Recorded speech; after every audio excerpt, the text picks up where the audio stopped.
So there's a story in the Quran, one of Muhammad's very early converts, a slave, and his master is beating him and whipping him and saying, "I want you to denounce Islam and return to the sort of polytheist fold."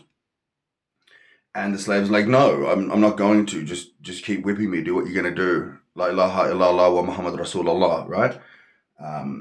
And then the slave master starts to lose. He doesn't want to keep going. This is difficult for him, the guy who's doing the beatings, and he starts to beg the other guys, like, "Can't you just compromise? Can't you just say that just don't say it now in front of me and blah blah blah. Just can't you just be reasonable about this and stop being such a hardliner?" And the slave says, "Between justice and injustice, there is only injustice. Between truth and untruth, there is only untruth." And I think that's important to keep in the background, that kind of attitude, when we look at this photo.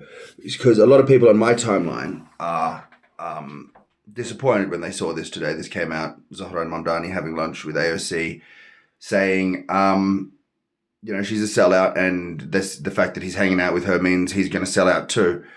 And might sound crazy to sort of political normies, because political normies don't believe that Muslim beings have a right to life. And so when AOC sends weapons to Israel during a genocide, they can forgive that. That's a compromise that they can make. Right?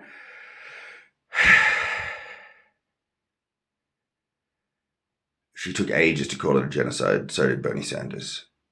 Right? It's one of these with friends like these, right? Do the Palestinians need enemies? Right? So, Zohran, don't go soft. Whatever you want to say about Muhammad, his revolution succeeded. Right? He overthrew the state and set up his own government and changed the rules. So maybe we can learn from that example.